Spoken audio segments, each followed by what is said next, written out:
Hello students, in session number 2 we have discussed about whether how do we determine whether a chemical reaction has taken place or not.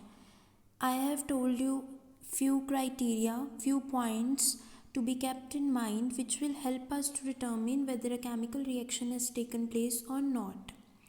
After that I have told you about how to write a chemical equation from word equation,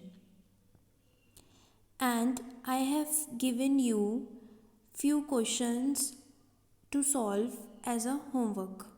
So have you guys solved it? Okay, now it's time for us to discuss those problems. So open page number 2 of your NCERT book. We are doing chapter number 1, chemical reactions and equations. Activity 1.2.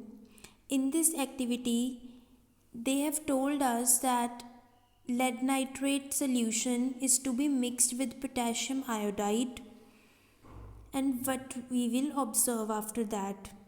So first of all, we will write the word equation. Like as you have seen in the picture, lead nitrate plus potassium iodide reacts to form lead iodide. Their ions will exchange and potassium nitrate will form. So second step is to write a chemical equation with the help of symbols. So what is the symbol of lead? Pb, and then nitrate NO3, and then chemical formula will be PbNO3 twice. And then what is the formula of potassium iodide? Ki. They both react to form lead iodide, that is PbI2, and potassium nitrate, that is KNO3. And what is our observation after the reaction has completed? We will get to know that yellow colored precipitate of lead iodide will be formed. And I have told you if there is any change in color, then there will be a chemical reaction. So what is our observation at the end of this reaction? Precipitation occurs, and the color of precipitation is yellow, and we will represent precipitation with the help of downward arrow. As you can see in the equation that I have written PbI2, I have put a downward arrow.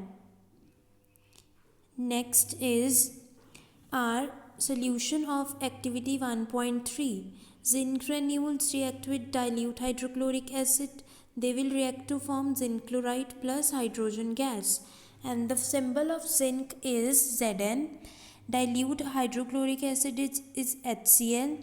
It will react to form ZnCl2 plus hydrogen gas. And gas we will represent with upward arrow.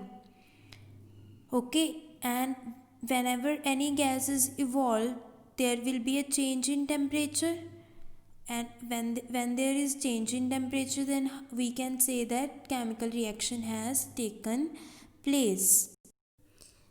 After that, we will proceed further with our next topic, that is how to write a balanced chemical equation.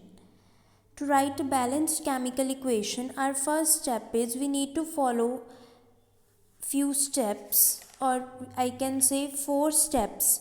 First step is write word equation. सबसे पहले आपने क्या करना है, word equation लिखनी है जो भी आपको दिया गया है. Suppose I am taking example, zinc is added to sulfuric acid and it will react to form zinc sulfate and hydrogen gas.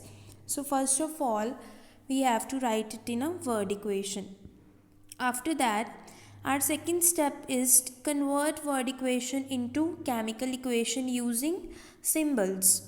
So I have converted into symbols: zinc Zn, sulfuric acid H2SO4, zinc sulfate ZnSO4, hydrogen is H2. Hope you guys understand till now. So our third step is to form a table in which we will write different elements used in our reaction, and we will examine the number of atoms of different elements on both the sides. Firstly, we will form a table in which we will write element, number of atoms of reactants on left hand side, the number of atoms of products on right hand side. So as you can see in this equation, we have how many elements? Zinc, hydrogen, sulfate, oxygen. None, no other than that. Okay, so I have written these elements in the below the element column. So after that we will count number of atoms of reactants on left hand side. So how many zinc? How many zinc on left hand side? 1. So I have written 1. How many hydrogen on left hand side? 2. I have written 2 on left hand side. Then zinc 1. 1. How many oxygen? SO4 O4 है ना, तो how many oxygen? 4. Same way we will count the number of atoms of products on right hand side, and we will find that it is already equal. We need not to further balancing it. So number of our first step is number of atoms of each element is same on both the sides of arrow.